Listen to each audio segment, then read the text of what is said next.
Seu nome, onde trabalha, sua procedência, por favor. Me permita falar de pé, Excelência, porque a minha cadeira aqui está estragada. Bom, esse é o problema. Eu sou Felipe Marcelo Gimenez, eu sou procurador do Estado de Mato Grosso do Sul, minha OAB é MS 7580, estou aqui representando a Associação Pátria Brasil. E não é propriamente uma pergunta, Excelência, eu quero usar uma expressão lá da tua terra. Nós somos advogados, o senhor é advogado, eu sou advogado, e quando esses cientistas falam da tecnologia da informação, nós ficamos mais perdidos que Cusco em procissão. Essa é uma frase muito dita lá. Pois é. Acontece que o nosso povo vem sendo enganado por essa máquina, essa arapuca, porque sempre que olhamos para o problema, tentamos enxergá-lo através da tecnologia. E, na verdade, Excelência, nós temos que olhar para essa máquina com a luz da lei. Antes da ferramenta, deve prevalecer a ordem jurídica. A ferramenta deve servir a ordem jurídica e não o inverso, Excelência. Nós estamos vivendo uma inversão, onde a ordem jurídica é posta de joelhos diante da ferramenta. Por falar em colocar de joelhos, a conduta do ministro Gilmar Mendes em protelar por 2 anos o cumprimento dessa lei deu motivo ao impeachment, ao pedido de impeachment. E eu vou mais além.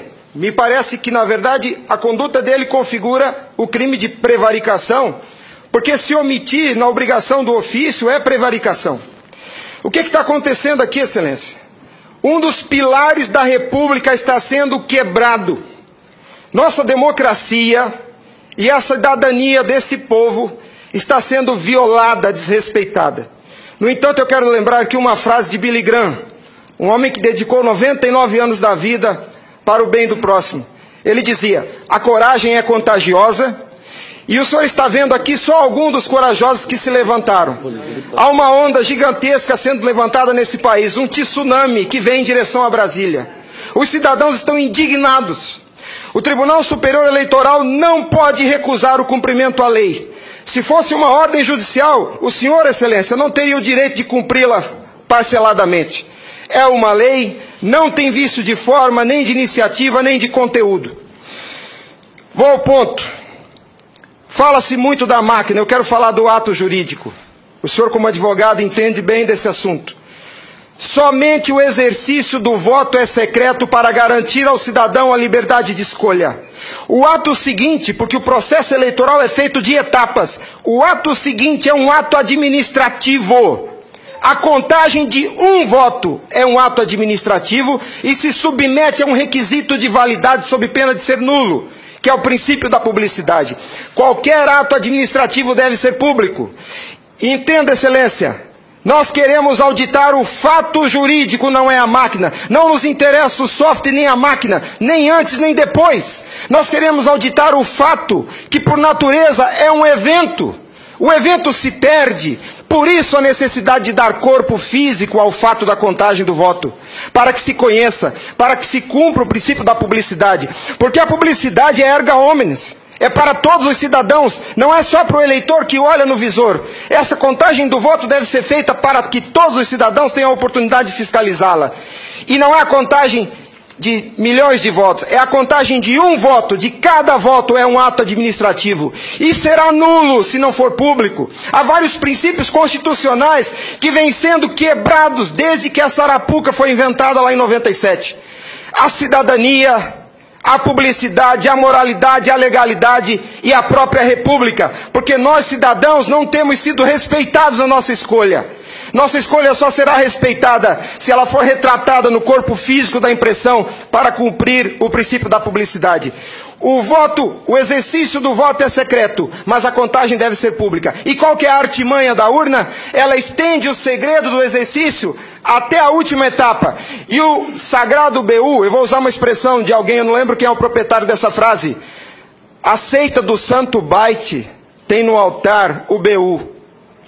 O BU não prova nada, Excelência. Quando o BU é imprimido, já houve a contagem dos votos em segredo. A fraude já aconteceu, porque cada voto contado deve ser público. O BU informa ao senhor, Excelência, o total.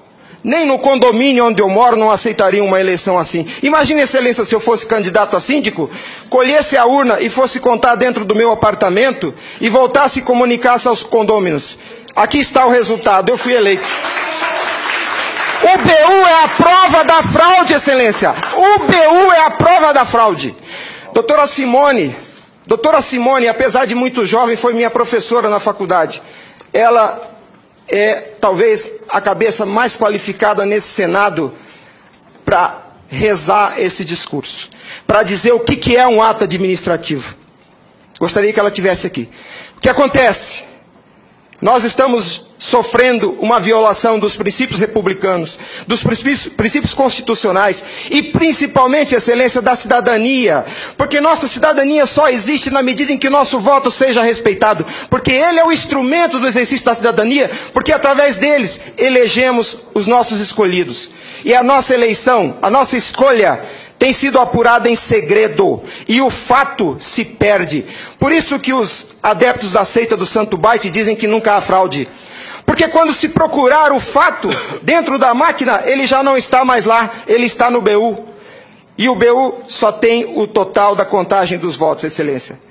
Nós precisamos olhar para esse problema sobre a ótica da lei. Sobre a ótica da lei. Nós não podemos continuar aceitando esse engodo.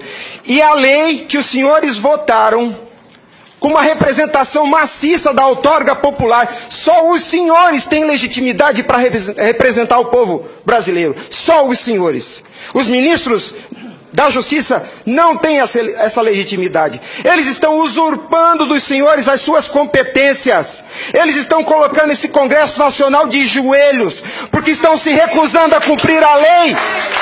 Eles estão, Excelência, eles estão cometendo abuso de autoridade. Abuso. Porque essa lei que os senhores votaram com 71% do Congresso Nacional, a derrubada do veto teve um peso de outorga popular maior do que as emendas à Constituição. 71% do Congresso Nacional disse, em nome do povo, será impresso o voto. E a lei, Excelência, não tem discricionariedade. A lei não permite fracionamento. Fracionar o cumprimento da lei é um abuso, é uma violação, é uma teratologia. Não há possibilidade de se fracionar o cumprimento da lei. Imagine o senhor, se o senhor fosse sujeito passivo de uma ordem de Gilmar Mendes, se ele aceitaria ouvir do senhor o seguinte: ministro, eu vou cumprir sua ordem, um pouquinho a cada ano.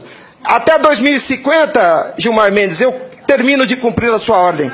Imagina que ele aceitasse isso do senhor. A lei não tem discricionariedade. Não é possível cumpri-la pela metade. Em resumo, é isso, Excelência. E por fim, o direito dos senhores, a sua autoridade como representantes do povo está sendo vilipendiada. E por quem? Vou dizer mais. Não é por juízes.